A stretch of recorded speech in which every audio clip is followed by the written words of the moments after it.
Salmos de número 94. Vamos ler os versículos 16 a 19. Amados irmãos, desde quarta-feira nós estamos falando sobre algum comportamento, ou temperamento, e às vezes até transtorno que acontece com o ser humano. Quando os irmãos observam o Antigo Testamento, o sacerdote ele tinha a função de médico, enfermeiro, e até trabalhando como pertencendo a uma vigilância sanitária. Até a casa de quem estava leproso eles examinavam e sabiam se a pessoa poderia ficar lá ou não. Tinha que tirar o reboco ou derrubar a casa. Às vezes nós falamos esses assuntos e há quem pense não ser necessário. Mas olha, tem tantos lares prejudicados só por falta de entendimento e compreensão dessas coisas. Porque o ser humano em si já é complexo. E tem muitas dificuldades enfrentadas que às vezes, por falta de uma compreensão e entendimento, as coisas acabam desencaminhando. E nós sabemos que se todo assunto que nós formos falar tiver que ser um profissional da área, a gente levaria muito tempo para essas coisas acontecerem. O nosso maior propósito é de ver a igreja sadia, tanto na área espiritual quanto nas demais áreas, entendendo que o Evangelho ele é completo e ele alcança o ser humano em todas as áreas. Você não tem ideia da quantidade de pessoas que são abençoadas em cada um destes cultos que ouvem a palavra. Depois de um culto como esse, alguns ficam gratos, uns passam a compreender melhor algumas coisas, outros se arrependem por não receber a oração no momento que nós convidamos, outros se alegram por recebê-la. Enfim, o que nós gostamos e queremos é que a igreja seja abençoada e que todos nós estejamos atentos a essas coisas, porque enquanto nós estivermos aqui, irmãos, todos nós somos sujeitos a todas essas coisas, porque nós somos seres humanos, temos as nossas limitações e só Deus para nos ajudar, nos guardar e nos abençoar. O Salmo de número 94, que nós vamos ter como base, os versículos de número 16 a 19, diz assim: quem será por mim contra os malfeitores? Quem se porá ao meu lado contra os que praticam a iniquidade? Toda a igreja, versículo 17, já.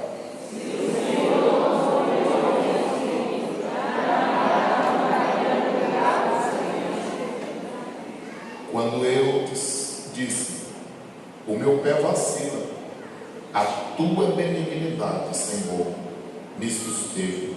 Todos nós, o 19, multiplicando-se dentro de mim os meus cuidados, as tuas consolações reanimaram a minha alma. Aqui está o salmista, irmãos, fazendo alguns questionamentos. E hoje nós estaremos falando subordinado a esse tema, conhecendo e livrando-se da ansiedade. Conhecendo e livrando-se da ansiedade. Aí veja só o texto. O salmista diz no versículo 16: quem será por mim contra os malfeitores? Ele está questionando algo que ainda não aconteceu, mas que ele já está com uma certa ansiedade do que pode lhe acontecer. Ele continua e diz assim: e quem se porá ao meu lado contra os que praticam a iniquidade. Versículo de número 17 ele diz, isso é consciência que ele tem: se o Senhor não for em meu auxílio, já minha alma habitaria no lugar do silêncio. O salmista tem consciência que se Deus não estivesse sempre do lado dele, ele já teria morrido. Eu acredito que muitos dos irmãos têm esse entendimento também. Quando a gente olha para a nossa vida, o que nós já enfrentamos, passamos, a gente passa a pensar isso. Será que se Deus não tivesse comigo, eu estaria aqui? Com certeza muitos de nós não estaríamos mais. Mas por causa da bondade, da benignidade de Deus, Ele tem preservado a nossa vida e nos tem ajudado até aqui, porque Ele tem propósito na vida de cada um de nós. Disto não temos dúvidas. Aí no versículo 18 ele diz assim: quando eu disse, o meu pé vacila, a tua benignidade, Senhor, me susteve. Ele não está cego e nem insensível ao que acontecia na vida dele, de tal forma que ele percebe quando em algum momento da vida houve um vacilo, uma falha. Eu sempre digo que nessa nossa comunhão e caminhada com Deus, sempre as falhas partem de nós, nunca de Deus. O Senhor não falha, Ele é perfeito. Agora nós sempre falhamos. Embora sejamos crentes, sirvamos a Deus, nós não somos anjos ainda. Nós estamos na terra, temos um corpo de matéria, logo nós falhamos. Mas o salmista entende que, no momento do vacilo dele, a benignidade do Senhor foi quem o segurou, o susteve. Então a gente não pode olhar para ninguém em nossa volta e dizer, não, esse é fraco, aquele é fraco. Irmãos, se Deus não nos sustentar, nós fracassaremos. Se nós deixarmos de vigiarmos, de ler a Bíblia, de buscar a Deus, nós certamente falharemos. Então o que nós devemos entender que tudo é bondade e misericórdia de Deus. Nós devemos ter esse cuidado, sabendo que é o Senhor que sustenta a nossa vida.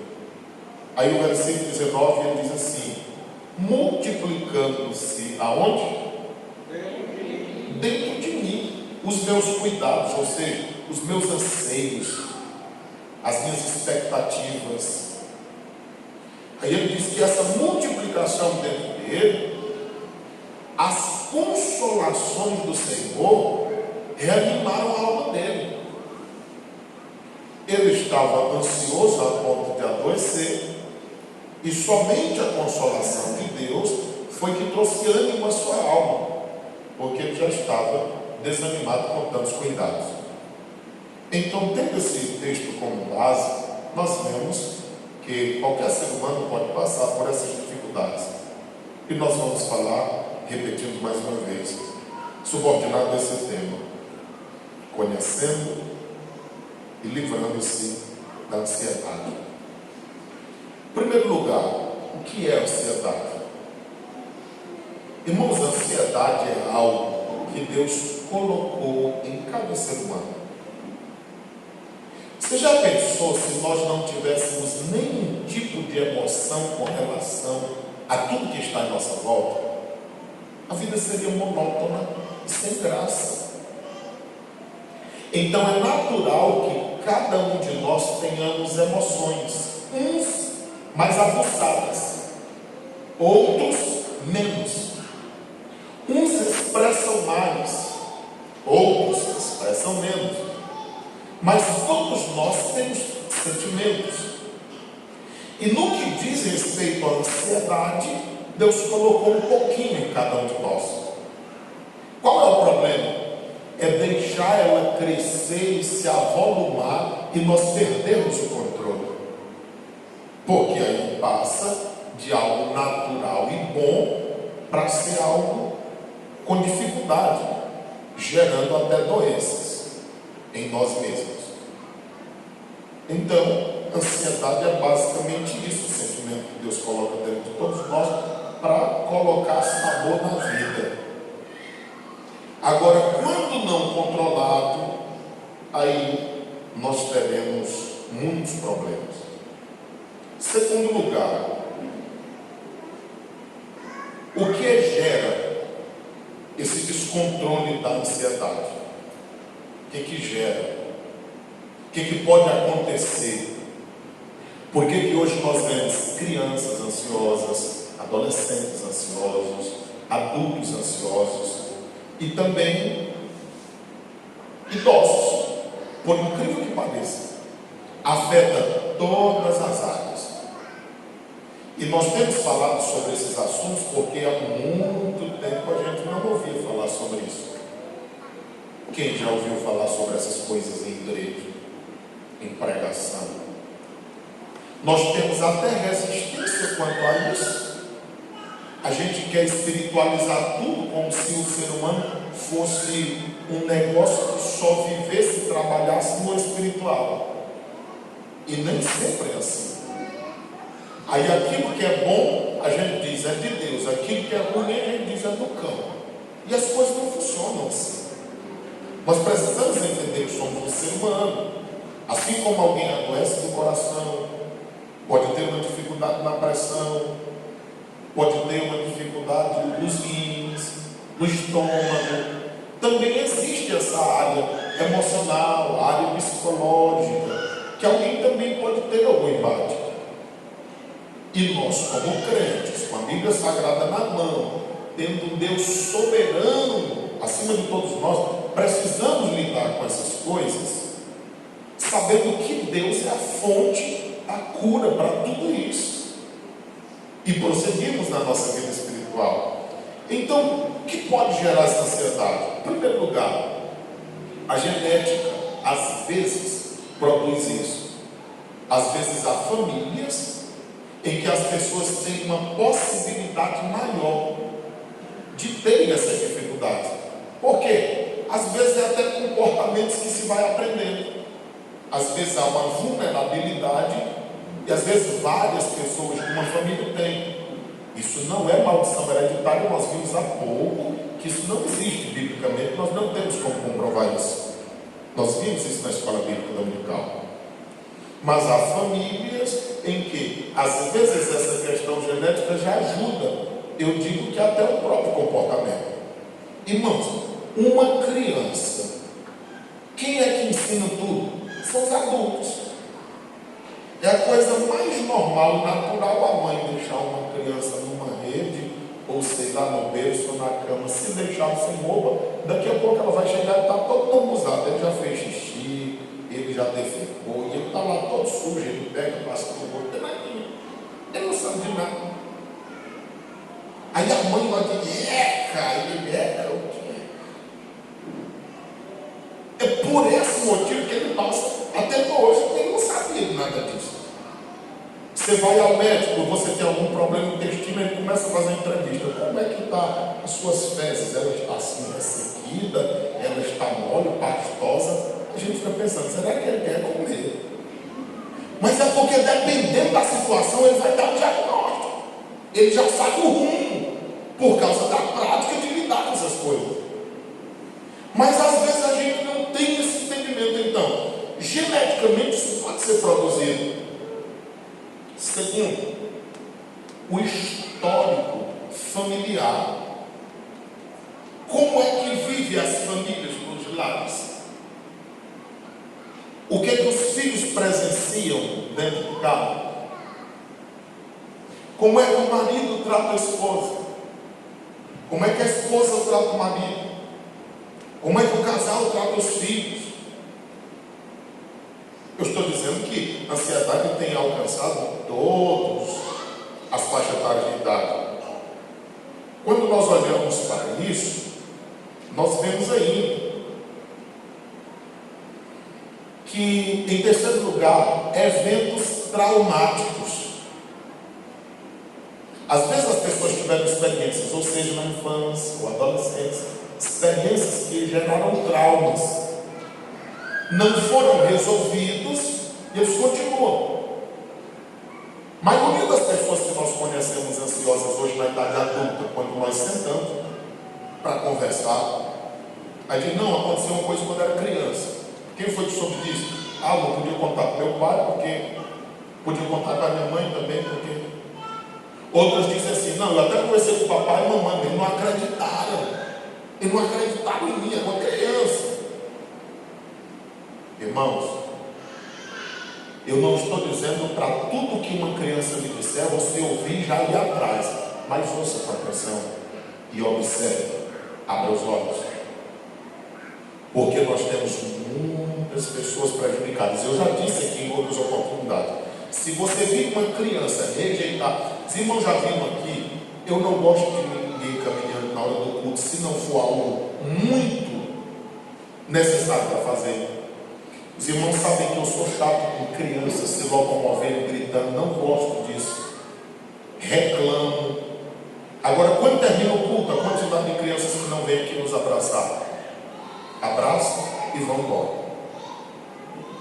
Dão a paz do Senhor e vão embora. Ou seja, eu não sou uma pessoa tão agradável com criança, mas elas fazem isso.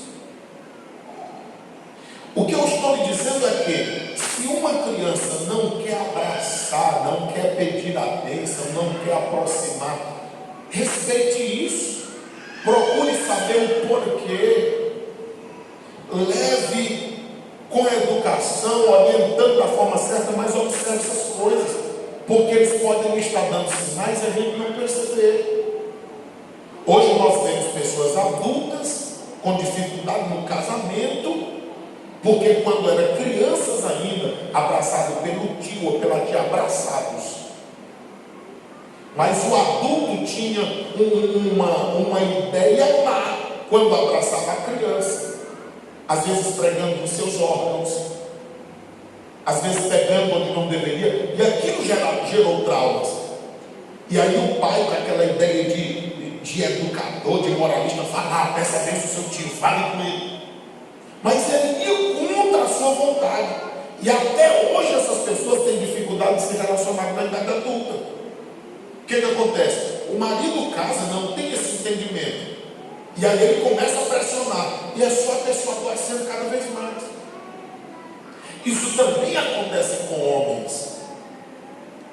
Para você ter uma ideia, às vezes crianças são abusadas e os problemas não são resolvidos para não confrontar o adulto. Você imagina isso? O pai e a mãe sabem que a criança é abusada, mas quem abusou é uma pessoa muito conhecida da família e, entre aspas, moralista. Então, para confrontar uma pessoa dessa, não pode. E a criança está lá sofrendo. Você acha que essa criança não vai ter problema? Tem pais que pegam a criança e voltam a matar na sua. Não diga isso para ninguém que tu na dor eu te mato. Olha, já tem o trauma do abuso. Agora, uma pisa grande para não dizer nada para ninguém. E aquilo gera problemas. Então eu estou dizendo, em terceiro lugar, que eventos traumáticos como esses e outros podem gerar, como também perdas de familiares, perdas de pessoas muito amadas pela criança, pelo jovem, pelo adulto, enfim. Ou aquelas, em quarto lugar, pessoas que vivem vidas estressantes. Irmão, uma rotina puxada o tempo todo. E isso vale para todo mundo. Por exemplo, a pessoa que gosta de trabalhar, serviço braçal, trabalhar na roça, às vezes tem um terreno, aí não sabe a hora que se alimenta. Não, eu tenho que terminar esse serviço aqui, eu vou terminar, depois eu vou me alimentar. Irmãos, tudo isso pode ir juntando, entende? Vai chegar uma hora que vai disparar um gatilho e você parece que não vai ter controle da situação. Não é uma coisa aqui. É que isso veio trabalhando durante tempos, até chegar a uma circunstância daquela. Então, todas estas coisas que eu estou falando, elas podem gerar uma situação de ansiedade. Certo? Tecnicamente, cientificamente falando sobre isso, são neurotransmissores que Deus deu a todos nós, que produzem hormônios como serotonina, dopamina, que são hormônios que dão a ideia de satisfação, de alegria. de realização. Então, se houver problema nesses neurotransmissores e não produzir o hormônio na quantidade adequada, pode gerar problema. Mas geralmente essas outras questões são desencadeadoras desses processos de ansiedade. Terceiro ponto da mensagem: quais são os sintomas psicológicos? Vamos lá. Sintomas psicológicos. Tem alguns que vivem com mãos e pés gélidos, gelados, frios, suados o tempo todo, nervoso o tempo todo. Outros sentem náuseas. Eu estou falando de ansiedade num sentido geral. Às vezes eu estou conversando com alguém e diz assim: olha, vamos fazer uma viagem, vamos para Teresina. A pessoa começa a fazer: o que é? Isso não é porque eu não gosto de viajar, não. É quando falo em viagem, eu fico assim, querendo vomitar, ansiedade, náuseas. Tem outro que diz assim: a viagem é domingo. Aí a pessoa já bota a mão na barriga. Sei não. Paulo não aguenta essas viagens não, que é direto. Rapaz. Outros, boca seca, bebendo água o tempo todo e aquela sensação de secura, não consegue. Tem gente que consegue isso até com aparelho de aferir pressão, por exemplo. Quem tem dificuldade na pressão, aí falou em aferir a pressão de novo, para que eu vejo aquele aparelho, acelera tudo dentro de mim. O que é isso? Ansiedade. Agora, só que existe em um grau já bem profundo e outras leves. O que eu estou lhe dizendo é que se a gente não atentar para essas coisas, porque qual é o problema disso? É alguém olhar, aí dizer assim: isso é frescura, isso é molecagem, é nadinha. Você entende? Quem é que o marido tem para contar, se não for a esposa? Quem é que a esposa tem para contar, se não for o marido? Com quem é que os filhos vão contar, se não for com os pais? Aí se de repente no nosso ciclo familiar algum tem dificuldade, diz: rapaz, não, mas não, tu tá louco, louco. Uma pessoa dessa vai piorar. Agora, peraí, com quem que eu vou contar? Que eu pensei que aqui ia ter ajuda, não está atendendo. Se é com o filho, se é com... você entende a complexidade que é esse negócio? Às vezes eu estou aqui e vejo que alguém não está muito legal. Quando nós conversamos, aí se é filho diz assim: olha, nem meu pai, nem minha mãe, ninguém sabe. A gente começa a conversar: não, mas tenha cuidado, caminha isso aqui, dessa forma e tal. Agora imagine, as famílias não percebem entre si. Às vezes alguém diz assim: se eu olhar esse número para tu mandar mensagem, irmão, não manda mensagem aleatória assim para ninguém, não. Às vezes eu estou em casa lendo a Bíblia, rapaz, o irmão nunca mais foi para a igreja. Deixa eu ver o que foi acontecer com ele. Às vezes eu estou aqui, eu corro aqui os olhos e lembro de muita gente que faltou. Irmã, aí amanhã, dependendo do tempo, da hora, irmão, você não foi ao culto, eu não lhe vi. Às vezes eu lembro de alguém, manda um texto, eu nem lembro que texto é, mas às vezes é o que Deus quer falar com a pessoa e dá certo. E a pessoa diz: ô rapaz, aquele texto ele alimentou a minha alma. Mas não é uma coisa de Deus estar aqui, não, agora eu vou mandar mensagem para todo mundo. Não funciona assim. Eu creio que Deus entende a preocupação que nós temos com a igreja. Ele sabe das nossas limitações. E naquilo que nós não podemos agir, não podemos fazer, Ele faz. Ele vai usar quem? Quem está preocupado com isso. É só isso. Funciona assim. Mas o que eu estou lhe dizendo? Esses sintomas psicológicos, eles dão sinais. E as pessoas não observam. Às vezes afeta a questão urinária também, a incontinência urinária. Às vezes provoca dores de cabeça. Às vezes a pessoa, se você já percebeu que tem pessoas que não conseguem ficar quietas, elas sentem e ficam aqui nos tramilicos nas pernas aqui o tempo todo. Às vezes a pessoa está falando com você e está se pegando na mão, rapaz, está quieto. Então são muitas coisas que vão dando sinais e a gente não percebe. O que é isso? É alguma coisa que está descontrolada e a gente vai tentando compensar com algum tipo de comportamento. Então, todas essas coisas nós precisamos. Agora, irmão, pelo amor de Deus, não vai sair daqui doente, não. Porque já tem gente também ansioso, que eu vou falando isso aqui, a pessoa vai pensando assim: aconteceu isso aí, eu estou com esse negócio.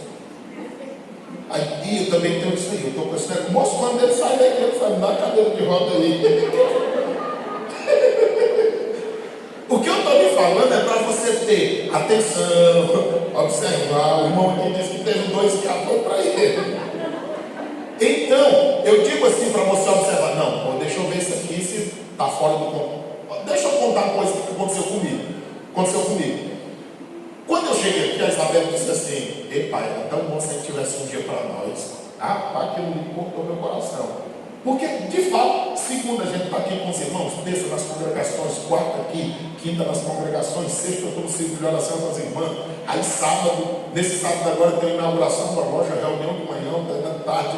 Aí domingo, escola. Aí quando o pastor disse assim: olha, toda terça agora vai ser livre. Aí a primeira terça eu fui para Verdun, passei o dia lá com os irmãos, a outra terça eu fui a Sumaúma. Irmão, quando acabou os povoados que eu fiquei em casa, aí foi a agonia. Aí a Rosiane disse assim: rapaz, tu percebeu que tudo está normal. O que foi? O sapato está agoniadinho. Aí eu disse: rapaz, será? Está, observa. Aí eu: rapaz, realmente estou. Por causa da atividade, todo dia num lugar fazendo uma coisa e tal. No dia que eu precisei parar, fiquei ruim. Aí na outra terça, nós vamos para onde? Vamos ficar em casa. Na outra, vamos ficar em casa. Aí foi acalmando. Da quarta terça para lá, eu já fiquei tranquilo, sem problema. Quer dizer, eu estava acostumado numa correria tão grande que para parar já foi no estado. Então, se a gente não está atento a essas coisas, elas vão se aprofundando, tem dificuldades. Certo? Então, dá todos esses sintomas psicológicos que às vezes a gente não atenta para eles. Quarto lugar, o maior problema é esse, porque pode desenvolver outros problemas. Se nós não tratarmos a ansiedade de uma certa forma em nós, ela vai poder desenvolver outros problemas, que poderão ser transtornos mesmo. Por exemplo, a síndrome do pânico. Síndrome do pânico, geralmente, há uma porcentagem aproximada de 70% que acontece com mulheres. Na idade entre 15 e 25 anos, a idade que mais é afetada. Aí o que é isso? É a pessoa está todo tempo preocupada, em pânico. E se eu morrer? Se eu sair, o carro não vai me pegar? Mas se eu ficar aqui dentro, o carro bater na parede, essa parede cai em cima de mim? Moço, eu estou te falando de gente, de ser humano.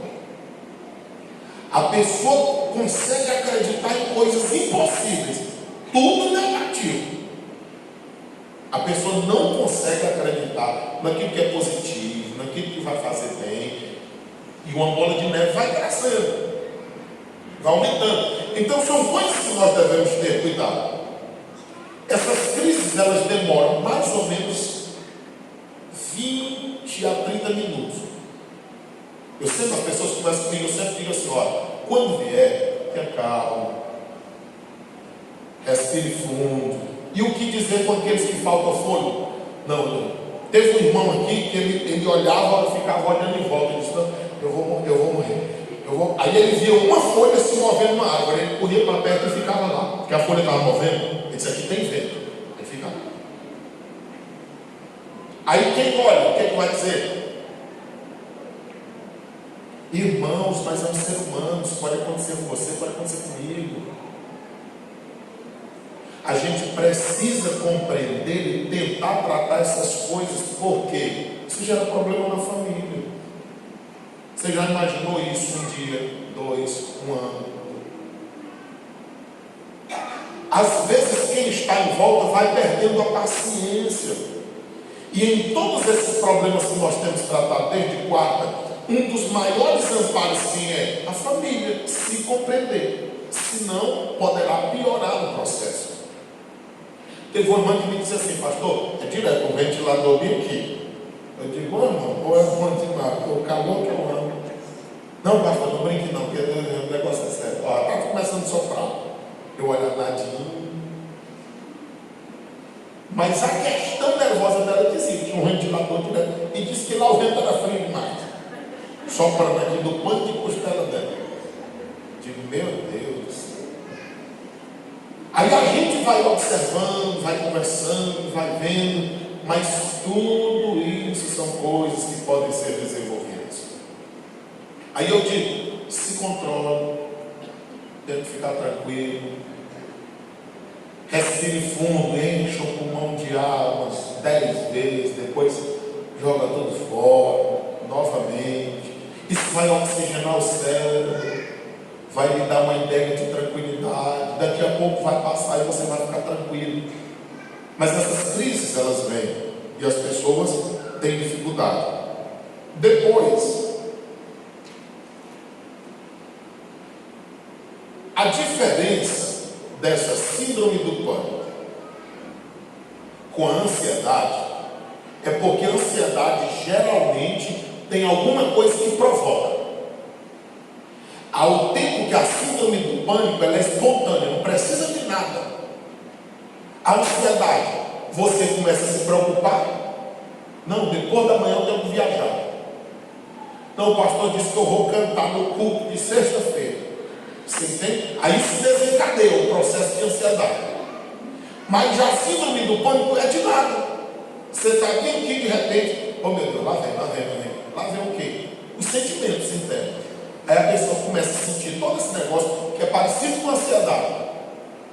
Mas aí a síndrome do pânico, porque não precisa de nada, talvez seja uma das poucas diferenças. Não precisa de nada para incentivar esse momento de crise. E a pessoa começa a sofrer sozinha. Ou sozinha. Essa pequena diferença que há. Aí a gente prossegue. Pode também desencadear uma outra dificuldade. Agorafobia, que é viver com medo o tempo todo.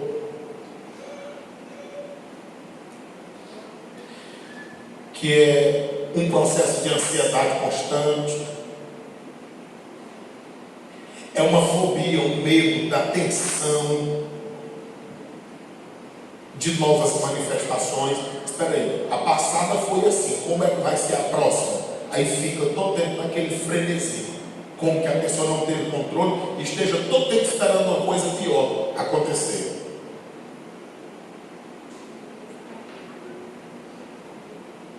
E aí, nesse processo, o paciente, a pessoa que está se sentindo assim, ela começa a evitar locais. Não, eu acho que isso acontece mais quando eu estou aqui ou ali. Aí ele começa, tira esse local, tira aquele, tira. Quando pensar que não, está isolado. Porque todos esses problemas aqui, ele vai levando a pessoa para isso, para isolamento. E eu sempre também recomendo aos irmãos, se esforce. Não deixe que esses sentimentos encontrem espaço a fim de lhe isolar das pessoas. Aí a pessoa começa a fazer pré-julgamento do que estão achando ou pensando dele ou dela. E isso também é um processo que leva à sua preocupação. Até que leve a um isolamento social. O que é um prejuízo muito grande. Terceiro lugar, um estresse pós-traumático.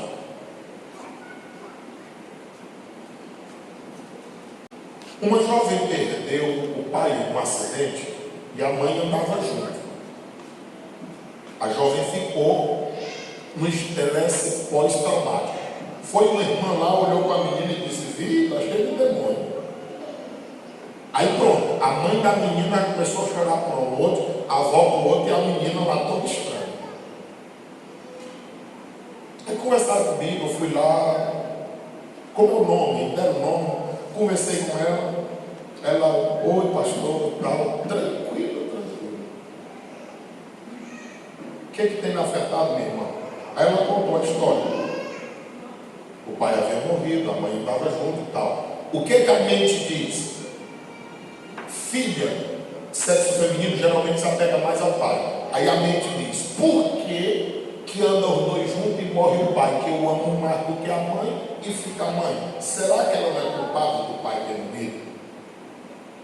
Aí ela passa a fazer uma ligação de que a mãe é culpada da morte do pai. E ali estava o problema. Aí a gente vai explicar tudo isso e tal, tranquilo.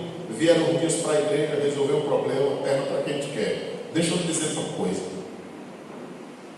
Os problemas, eles são constantes. Há pessoas que só frequentam a casa de Deus no momento de crise e dificuldade. Melhor do que a bênção é ter o abençoador constantemente na nossa vida. Eu quero que nós entendamos que Deus não é amador, nem doril, que tomou a dor, sumiu, não. O negócio é ter Jesus como companheiro toda a vida.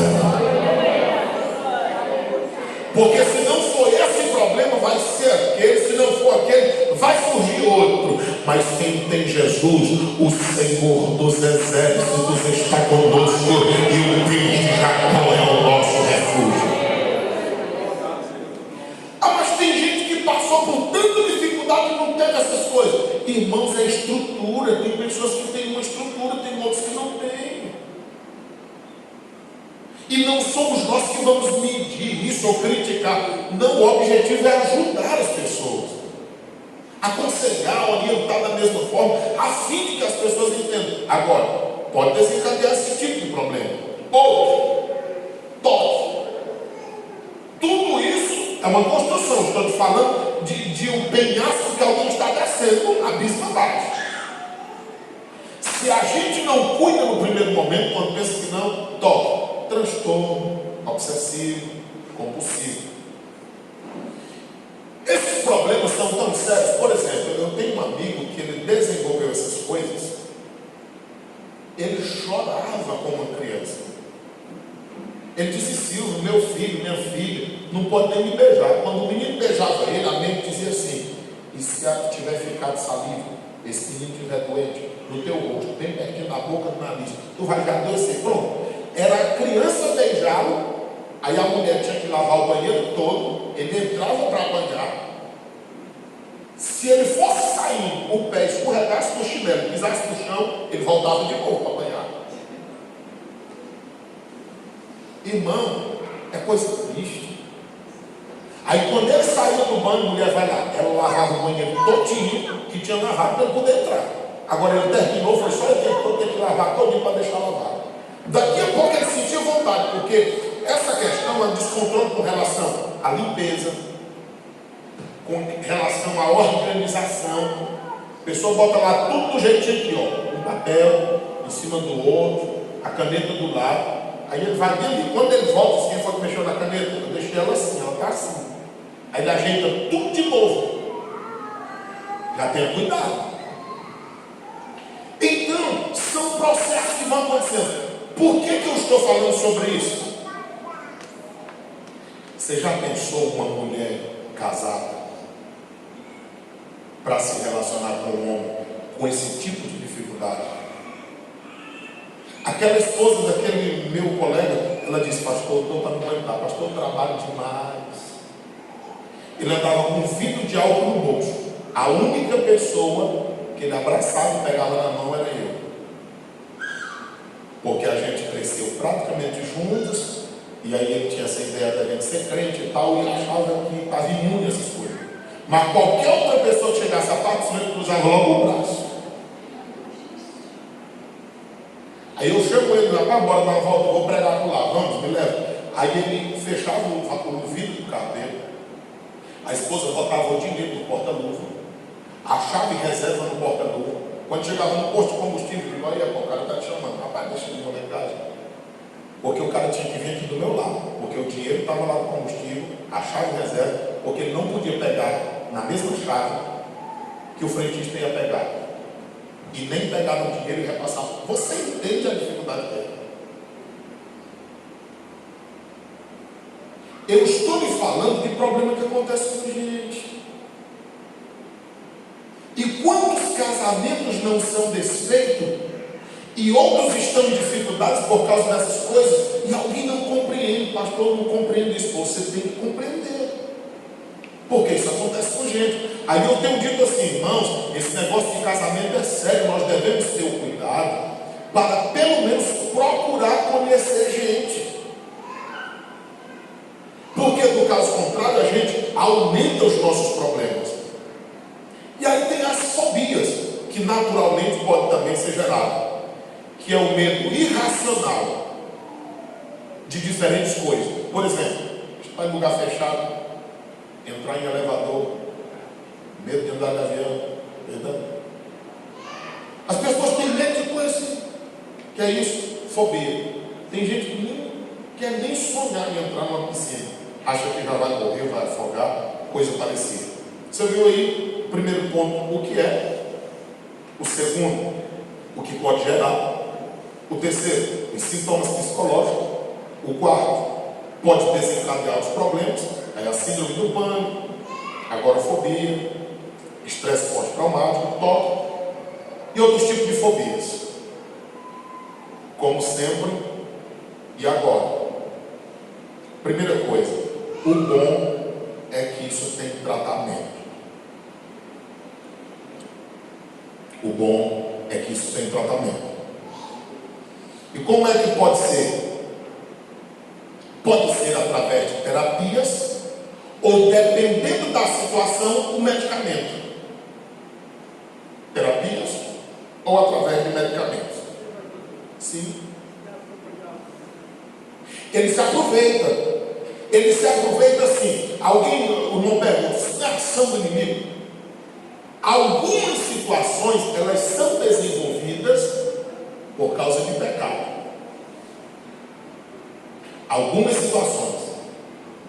Outras por essas questões citadas. Agora, nós devemos estar atentos e buscarmos conhecer direitinho, observar e procurar tratar. Porque, por exemplo, esses questionamentos existem porque, por exemplo, hoje, um dos maiores profissionais da América dos Estados Unidos, ele diz o seguinte, que uma das melhores formas de tratamento é você frequentar uma religião. Irmão Luiz Braga está num tratamento, num processo, aí o que o médico dele disse? Use a meditação. Só que quando o médico diz usa a meditação, ele está dizendo em qualquer coisa, é yoga, o que a pessoa quiser meditar. Qual foi a técnica que ele desenvolveu? Ele não lê a Bíblia por capítulo, ele lê por página. Então, todo dia, o irmão Luiz Braga, se estiver bem, ele lê 20 páginas da Bíblia todo dia. Então, tem ano que ele está lendo a Bíblia 6 vezes. Aí, ó, tranquilo. Se fosse um apavorado, ansioso no lugar dele, já tinha ido embora faz tempo. E ele, tranquilo, não mudou nada. Quando está aqui, faz a caminhada dele, quando está lá, ele faz o tratamento. Para onde vai estar com a Bíblia? Está lendo, meditando. Então, um dos principais tratamentos são esses. Agora, o inimigo aproveita-se dessa hora de fragilidade, aí onde chega a parte, te mata. Tu está esperando o quê? Tu acha que você vai melhorar? Olha um monte de remédio aí do lado, olha uma corda bem ali, ou tu está só agora. Ah, meu amigo, aí se você der espaço para isso, quando você pensar que não, você está agoniado. Então, o que eu quero lhe dizer é que, se você está vendo isso, eu estou lhe dizendo que tem tratamento. Qual é? Eu estou lhe dizendo que pode ser através de medicamento e pode ser através de terapias. Irmão, olhe para mim direitinho. Por que a gente está doente do coração e procura um cardiologista? A gente está doendo na cabeça, procura um neuro. A gente tem um problema no osso, uma dor que a gente acha que é no osso,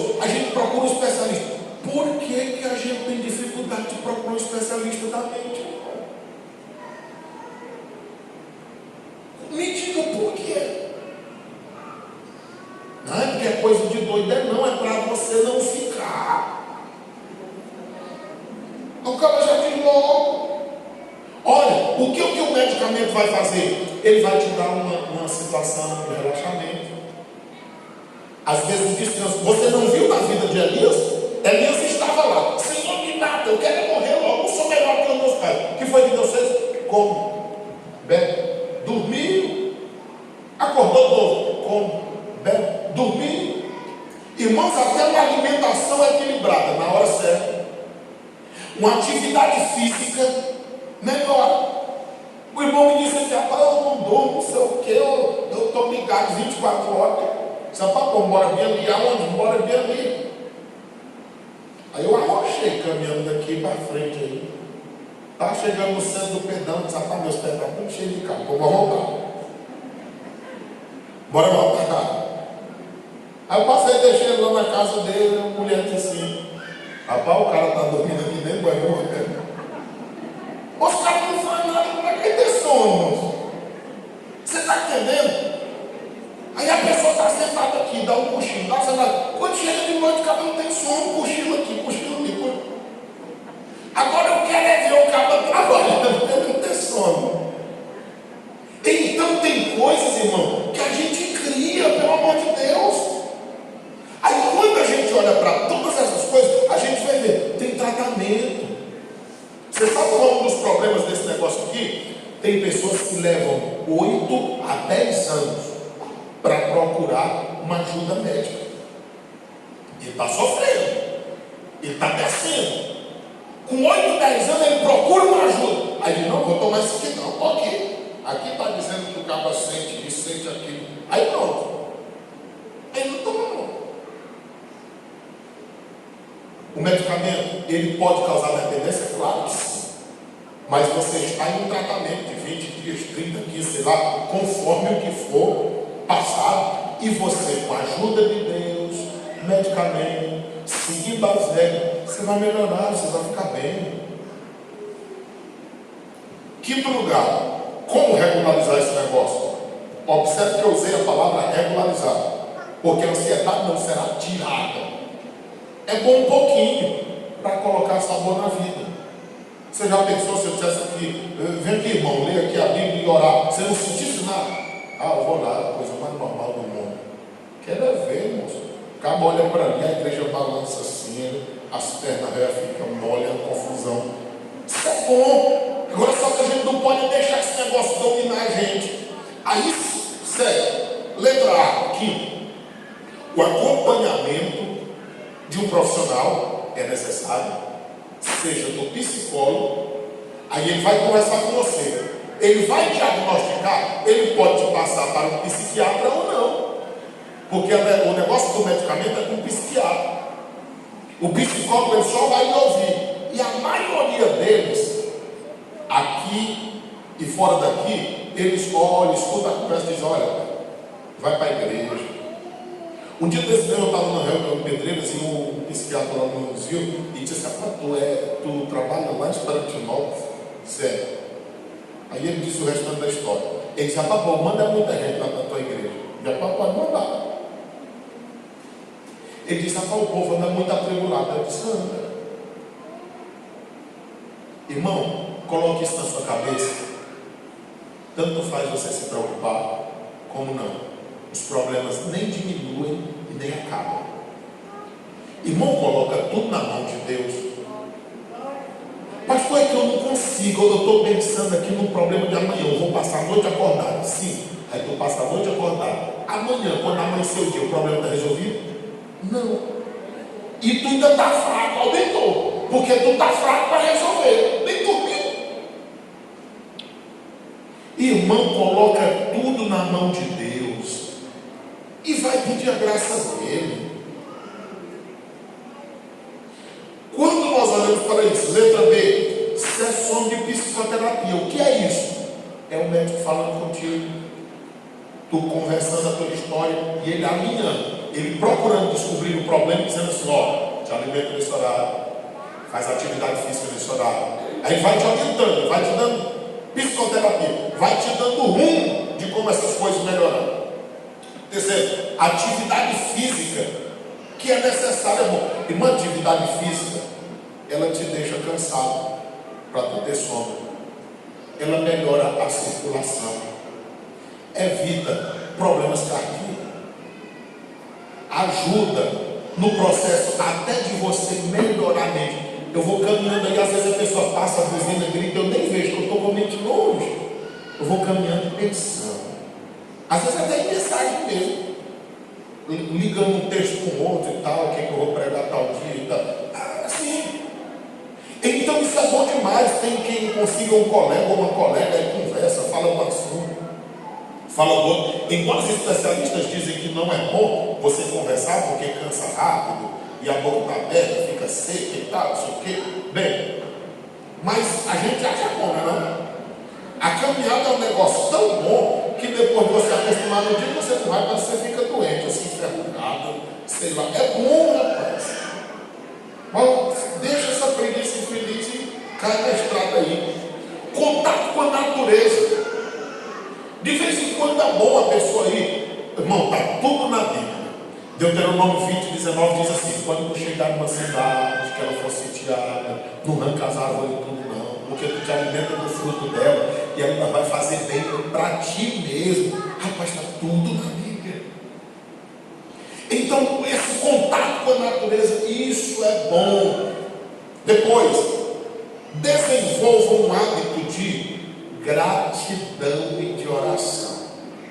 Irmão, tem gente doente, mas também tem muita gente atraindo doença para si, só nessas reclamações verbais. Rapaz, não tem gente que se reclama. Irmão, você me vê eu reclamando, você pode dar muito. Para mim está tudo bem, está tudo bom, está tudo. No dia que eu disser, rapaz, o negócio está ruim, você pode correr logo e dizer, vamos ajudar com o negócio está ruim mesmo. Irmão, mas tem gente que tem um prazer tão grande de se lamentar. Todo dia. Tem gente que você já chega dizendo assim: Pai Senhor, está doendo aonde hoje? Porque num dia um dedo mínimo, no outro é no próximo daquele, no outro é no pé, outro é no calcanhar, vai subir. Todo dia tem um negócio. Irmão, quem é aqui que não sente dor? Me diga. Quem é que não sente uma dificuldade? Irmão, nós somos, não é de aço não, é de carne, é de osso, tem essas dificuldades. Agora, ou com dor ou sem dor, nós vamos glorificar a Deus. Com dificuldade ou sem ela, nós vamos continuar servindo a Deus. E a gente vai prosseguindo dessa forma. Então, essas formas de tratamento são interessantes, são. Agora, essa aqui eu quero deixar bem claro. Desenvolva um hábito de ser grato a Deus e de orar. Irmãos, psicólogos dizem que os 5 minutos primeiro de cada dia determinam todo o seu dia. Se eu sei disso, por que eu não levanto, não dobro logo meu joelho, oro, falo com Deus, leio a minha Bíblia, e se tiver tempo eu canto logo o hino? Qual é a dificuldade de fazer isso? É só querer viver doente mesmo, não? Irmão, levantou, não se preocupe com a mensagem que está no celular, não. Se preocupe com a mensagem que desce do céu para a sua vida. Leia o versículo da palavra de Deus, ou um capítulo, dependendo do tempo. Se ajoelhe, ore, fale com Deus, adore o santo nome dele e prossiga a sua vida. Você verá como muita coisa vai melhorar. Porque a vida cristã, irmãos, é uma permanência. 1 Coríntios 15, 58 diz assim: sede firmes, constantes, sempre abundantes na obra do Senhor, sabendo que o vosso trabalho não é vão do Senhor. Vida cristã é uma continuidade. E o que mais? Aí você vai para a palavra, Romanos 12, 2: e vos renoveis pela transformação do vosso entendimento, para que experimenteis qual seja a boa, perfeita e agradável vontade de Deus. Colossenses 3, 2: quem com Cristo morreu, ressuscitou, não pensa mais nas coisas da terra, o pensamento dele e dela está tudo no céu. Filipenses 4, 6 a seguir: e as vossas petições nome seja conhecido em tudo, diante de Deus, o nosso Senhor, através da oração, da súplica e da ação de graça. Você começa orando, daqui a pouco você está gritando, suplicando, e já está dizendo: eu estou te agradecendo, porque eu sei que a vitória vem. Aí o versículo 8 diz: e vá pensando no que é bom, no que for agradável, no que for de boa fama, se a virtude nessas coisas pensai. Efésios 4:23, e vos renoveis o espírito do vosso entendimento. Você verá que a bênção do Senhor estará sobre nós, e Ele nos ajudará, em nome do Senhor Jesus Cristo. Quem foi que entendeu essa mensagem? Irmão, fique de pé em nome de Jesus. Aprenda a não criticar ninguém por causa dessas coisas. Quando a pessoa lhe contar alguma coisa, leve a sério. Meu irmão, vou orar contigo, nós vamos orar juntos, você vai. Não despreze ninguém, nem nada, nenhum desses comportamentos, a fim de que nós possamos ajudar as pessoas, ser ajudados por ela, e nós vivemos uma vida sadia, sabendo que o melhor lugar da recuperação ou de piorar essas coisas é a família. É ali o nosso refúgio. Ou melhor ou pior, é tudo ali. E se a gente não tivesse intimidade de conversar, de perceber um ao outro, de procurar entender, quem é que vai entender? E cada um de nós, irmãos, essas mensagens que nós estamos falando esses dias, não é para ninguém ficar apontando ninguém, não é para nós vermos como nós estamos. Porque às vezes todo mundo em nossa volta está dizendo assim: rapaz, tem cuidado, isso aqui não está. Não, eu estou muito bem. Eu estou muito bem. E não está. Por exemplo, nós vamos ver isso mais para frente. Tem cara que casa com uma mulher com 2, com 3, com 4, 5, não dá certo com nenhum. Será que essas mulheres são tudo ruins? Você sabia que tem transtorno que o cabelo desenvolve, que toda mulher que bate nela, não é bate nela com vontade. Então, irmão, são coisas que nós devemos ter cuidado.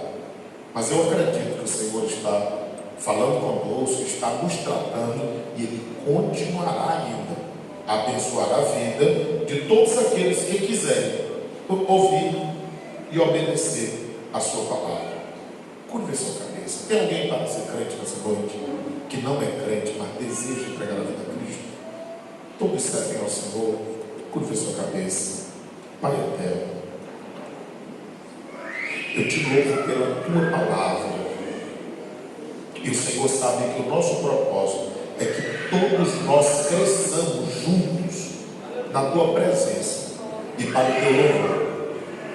Não deixes que nada do que estamos falando cause mal aos nossos irmãos, mas que sirva como advertência, orientação, remédio e saúde, para que todos nós melhoremos dia após dia. Senhor, guarda e protege a nossa família, Pai. Como pai de família, como mãe de família, aqui está o teu povo, e nós clamamos pela nossa família. Guarda a nossa vida, a nossa família, guarda a nossa igreja.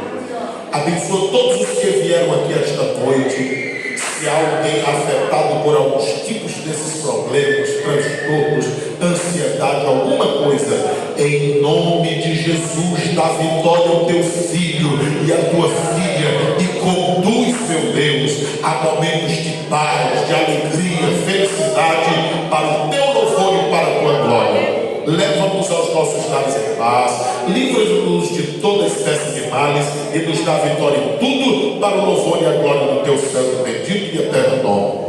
Que a graça do Senhor Jesus, o amor de Deus, o nosso Pai, a comunhão e a consolação do Santo Espírito de Deus seja conosco não somente agora, mas sempre. Toda a igreja diz: amém. A paz do Senhor.